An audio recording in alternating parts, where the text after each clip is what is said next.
જ્યારે ઇન્દ્રને ખબર પડી મારી પૂજા બંધ થઈ અને ગિરિરાજજીની પૂજા ગોવર્ધનની પૂજા ચાલુ થઈ, ત્યારે ઇન્દ્ર બહુ ક્રોધિત થયા છે, ક્રોધિત થયા છે.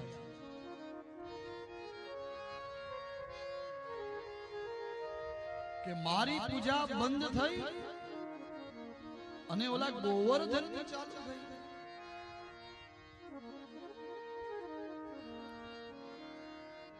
અને ઇન્દ્ર રાજા ક્રોધિત થયા છે. અને પ્રિય ભાગવતજી એવું કહે છે, વાલા કુટુંબીજનો, વાલા શ્રોતાજનો, મારા ગ્રામજનો,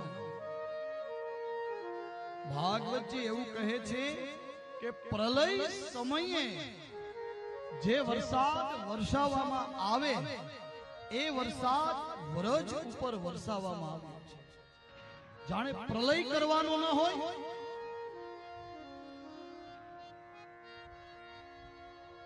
અને આપણે જો આપણી આજની ભાષામાં કહીએ તો 12 મેઘ ખાંગા, એટલો બધો વરસાદ વ્રજ ઉપર વરસે.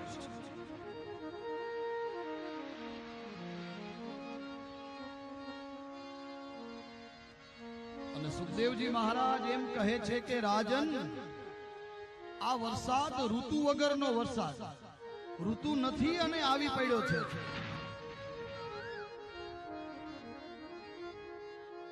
વરસાદ વરસાદ વરસાદ, જ્યાં જોવે ત્યાં વરસાદ.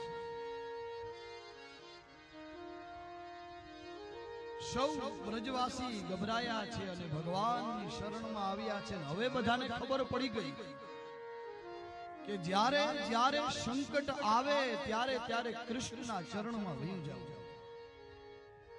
બધાને ખબર પડી ગઈ હવે કે જ્યારે જ્યારે સંકટ આવે ત્યારે ત્યારે કૃષ્ણના ચરણે વયું જાવ.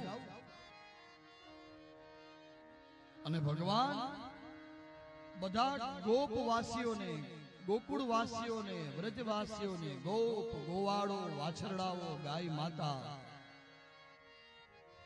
ને કીધું તમે ચિંતા ન કરો, આ ગિરિરાજજી છે ને આપણી બધાની રક્ષા કરશે.